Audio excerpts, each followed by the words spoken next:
हमें देखना है exercise 5.4 question number 3. Clear? That is exercise of chapter arithmetic progression. Let us see what is the statement of the question.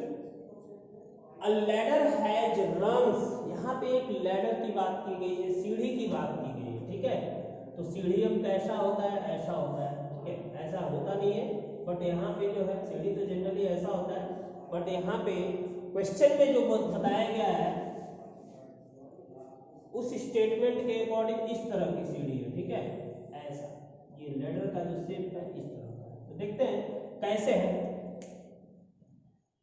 अब इस ladders में rungs है. Rungs का मतलब ये जो डंडे होते हैं ना, पायदान, दैट इज द रंग्स. जो रंग्स हैं वो इस तरह से छोटे बड़े रंग्स 25 सेंटीमीटर अपार्ट, और एक दूसरे के बीच का जो डिस्टेंस है वो कितना है, 25 सेंटीमीटर. सारे रंग्स के बीच का डिस्टेंस सेम है, यूनिफॉर्म डिस्टेंस. ठीक है, ये भी 25 इस तरह से है. सेम डिस्टेंस पे इसके पायदान बनाए गए. क्लियर है? अब आगे बढ़ते हैं.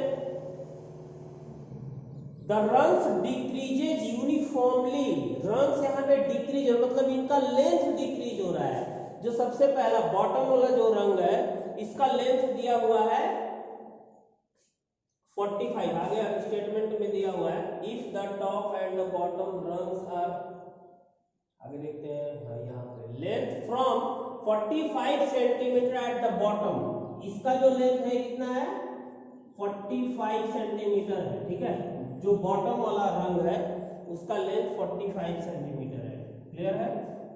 And 25 centimetre at the top, और जो टॉप का है वो 25 सेंटीमीटर लेंथ का है. क्लियर है? बिल्कुल क्लियर होना चाहिए क्वेश्चन. मतलब सबसे नीचे जो इसका पायदान है वो सबसे बड़ा है, और सबसे ऊपर जो पायदान है वो सबसे छोटा है. क्लियर है? तो आगे बढ़ते हैं यहाँ पे. तो यहाँ पे क्या क्या कंडीशन मिल गया इस पे एक बार हम लोग देख लेते हैं. एक लैडर है जिसका सबसे पहला पायदान जो है 45 सेंटीमीटर का है. सबसे लास्ट पायदान जो है टॉप वाला वो 25 सेंटीमीटर का है. और जितने पायदान हैं उनके बीच का जो डिस्टेंस है वो 25 सेंटीमीटर है. ठीक है, हर दो रंग्स के बीच 25 सेंटीमीटर का डिस्टेंस है. बिल्कुल इतना क्लियर हो गया होगा आपको.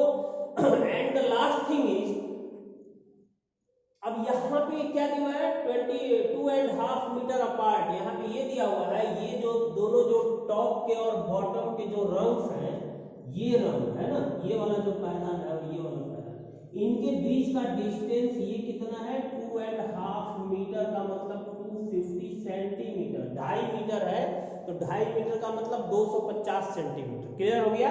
इन दोनों टॉप वाला पायदान और जो बॉटम वाला पायदान है उनके बीच का डिस्टेंस ये 2.5 मीटर है, मतलब 250 सेंटीमीटर है. ये क्लियर हो, तो सारा चीज क्लियर हो गया होगा. तो अब देखिए यहाँ पे बोला गया है what is the length of would required for the rungs. तो अब ये पूछा जा रहा है कि कितना वुड चाहिए, कितना लकड़ी चाहिए कि पूरा पायदान बन जाए. मतलब ये और जितने, अब ये तो बताया नहीं गया कि नंबर ऑफ रंग्स हैं कितने.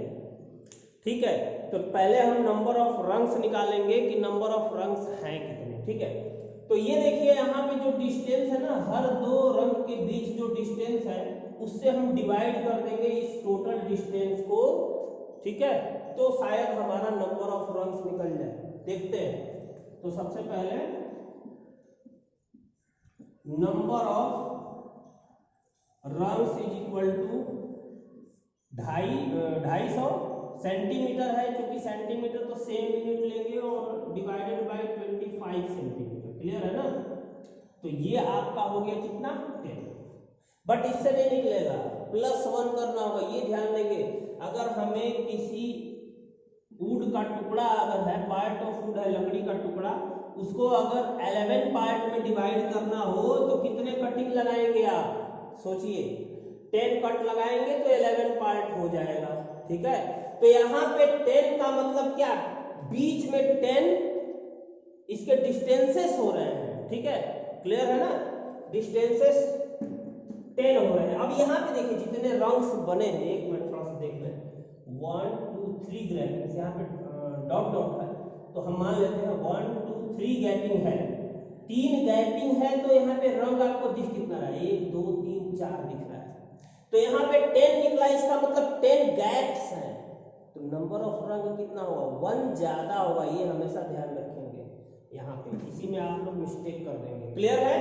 तो +1 होगा, दैट इज 10 + 1 11 रंग्स हो गए, इसके नंबर ऑफ रंग्स 11 हो गए। अब देखिए हम क्या करेंगे ना, रंग्स के लेंथ को अरेंज करेंगे, लेंथ ऑफ रंग्स एक एक करके सबका लिखेंगे। पहले रंग का लेंथ कितना है, 45 सेंटीमीटर। अब दूसरे का तो हमें पता नहीं, लेकिन क्वेश्चन में बोला है कि डिक्रीजेज यूनिफॉर्मली, एक जैसा डिक्रीज होता है, मतलब पहले से जितना कम होगा दूसरा, दूसरे से कम होगा उतना ही कम होगा तीसरा। समझ में आ रहा है? जैसे 45 के बाद अगर 40 हो तो नेक्स्ट आपका 35, मतलब 5 डिक्रीज होगा तो सब में 5 डिक्रीज होता जाएगा, तो हमें पता नहीं कितना डिक्रीज होता है। ठीक है, तो 45 सेंटीमीटर यूनिफॉर्मली डिक्रीज होता है, मान लेते हैं यहाँ पे 45 माइनस डी हो गया कॉमन डिफरेंस। तो अब उसके बाद जो है इसमें से भी डी, मतलब माइनस डी तो कितना हो जाएगा, 45 माइनस 2d हो जाएगा।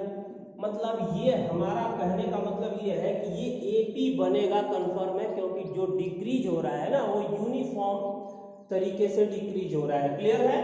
तो ये आपका लास्ट क्या है, 25 सेंटीमीटर है, तो ये एक AP है, दैट इज कंफर्म, जिसका फर्स्ट और लास्ट टर्म हमें पता है।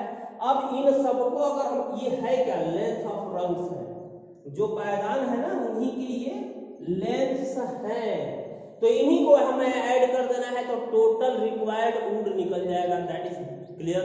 तो हमें फाइनली क्या करना है, SN निकालना है, सम ऑफ n टर्म्स निकालना है। तो इसमें टर्म्स कितना है, 11, कितने टर्म्स है, 11, जिसका फर्स्ट और लास्ट पता है।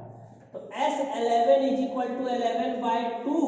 अब A + L वाला फार्मूला हम यहाँ पे पुट कर देते हैं, चलिए SN का फार्मूला पहले नोट कर देते हैं, n/2 A + L। अब A + L क्योंकि हमें फर्स्ट और लास्ट टर्म पता है और कुछ बीच में पता ही नहीं है, तो N की जगह पे हम यहाँ पे क्या लिखें, 11/2 और A = 45 और L = आपका 25, तो 11/2 × 70 हो गया।